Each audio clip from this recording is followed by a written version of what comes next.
For the last 4 years, I've spent a lot of my time working on, thinking about, talking with other people about, writing about an idea that I'm calling the open source church.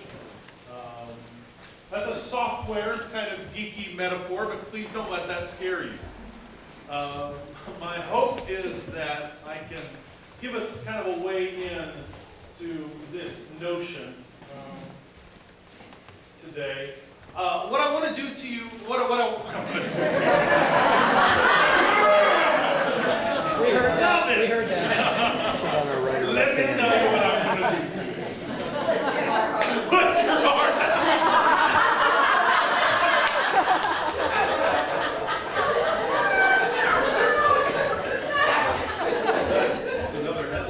Another headline. No labels. There we go. Oh, wow. Let's see. Do it. Do it. Let me back up. I am a church geek. Would anyone else here consider themselves to be a church geek? Okay, at least there's a few of us. A lot of different churches. I like to say that I am a one-man ecumenical movement. I've not always been Presbyterian. I've only been Presbyterian for about the last 10 or 11 years. I grew up in what I call fundagelical churches. Okay? Charismatic fundagelical churches. Anybody heard of Oral Roberts? Pat Robertson? Benny Hinn? Yeah, Benny Hinn. You know the guy that... My dad worked for all of these men raising money. That is the world that I came out of. I like to say the reason Benny Hinn is rich is because my dad raised the money for him. I am the odd duck in our family in that I am not a part of that world anymore. When I was in high school, junior high school, my parents, as the family press release says, my parents prayed to God and said, "Dear God, we will go anywhere you want us to go except for Africa." And to from their witness of it, they said that God sent them to what they considered to be the next worst place, and that was a Southern Baptist church. I don't know what that says about Africa, but whatever. So I grew up, I was deep-fried Southern Baptist. I mean, the casseroles and everything, Southern Baptist, right?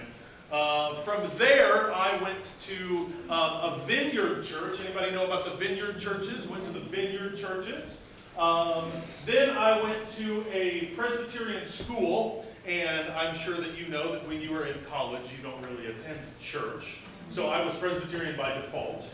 And then I met a nice young Presbyterian girl, and we got married, so I'm Presbyterian by marriage. Right? And then we joined the Presbyterian church, and I like to say that I am a born-again Presbyterian. I have worked with Anglicans, Episcopalians, those are different. Anglicans, Episcopalians, I've worked with Lutherans, I've worked and worshiped with Methodists. I used to work in the Archbishop's house of the Archdiocese of Louisville. I gave tours of the Catholic Cathedral. I have been to a lot of what I consider to be churchy kinds of things, and I love it. I love church meetings. I love church presbytery meetings. Yeah. Like, this is heaven for me, like show up at a presbytery. I love Bible study. I love worship. I love it all. Because throughout all of these experiences of God, it's always been this thing called the church that has pulled at me and tugged at me. It's always been a gathering of women and men that God has called together and said, "I'm going to be your God, you're going to be my people, and here's the way we're going to do this." And it is amazing to see what happens when a gathering of women and men get together and acknowledge we are the people of God. Something amazing happens there. And the only word that we have for it is church. I mean, we can call it communities of faith or whatever, but it's church, right? It's ecclesia. It's the gathering of God's people. I love the church. However, I am a kind of person that does not take what you hand me wholesale and just accept it that way. I wouldn't go so far as to say that I'm a contrarian, But I would like to say that I often like the potential of things a lot more than I like the present reality of things. Okay? I am like the way that my wife looks at me. She sees my potential, and that's the way I am with the church. I see the church's potential, and that is why I love the church. The church is magnificent, and it has been magnificent since its inception. And so what I want to share with you today is I want to share with you what I consider to be a particular way that my generation, I turned 35 last week, so my generation kind of sees the church or sees the world. And what I want to offer that to you and say, what would that look like for the changing nature of the church? What would that look like? It's just one vision. I want to be very clear. I'm not saying that the old way of doing church is bad or unfaithful. What I'm saying is, and this is what you need to hear, we are always talking about where are the young people.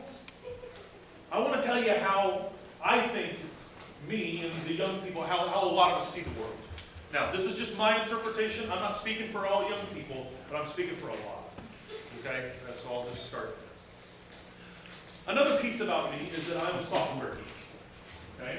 I like to tell my grandfather, I operate a web browser the way that you open the refrigerator. Okay? It is the way that I live my life.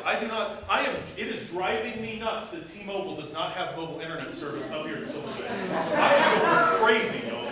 Right? Something happened, I was watching something, and I couldn't remember the name of the man who led the Taizé community, so I flip open my, and I don't have any signal, and I can't find out. The mobile internet was made for me. Is it Brother Roger, is that right? Yeah. Okay, thank the Lord. Okay, so I still haven't heard. I love software stuff, and over the last several years, I have become I think devotee is not too strong a word, of the open source software movement. Open source software movement. And what I've done is I've tried to take the ideas and the principles and the values that I learned about the open source software movement and tried to ask the question, what would that look like if those same ideas, values, and principles were present in our church? I'm not going to go software geeky on you too much, but let me give you a little introduction to what open source is. That way we just kind of have a baseline. We've got a common understanding. Okay? Open source refers to a particular kind of software.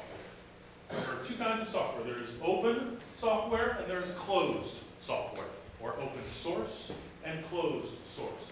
Source is a shortened form of the phrase source code. Source code are the instructions that tell a computer how to run a particular program. Everybody with me so far? Okay. So if you turn on your computer and say, bring up Microsoft Outlook, there is source code telling the computer how to run Microsoft Outlook. Here's what you do. Here's how this program runs. Here's the difference between open source software and closed source software.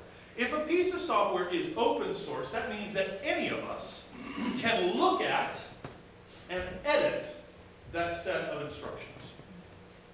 We can look at and edit that set of instructions. We can make pieces of software do what we want them to do. Okay? And nobody can stop us. On the other hand, there is closed source software. And I'm sure that you can extrapolate that closed source software is the kind of software where the instructions that run the program, only a select few people can look at and change and edit that software. Okay? Firefox web browser, is that a familiar term to everyone? Firefox web browser? Firefox web browser is an open source software.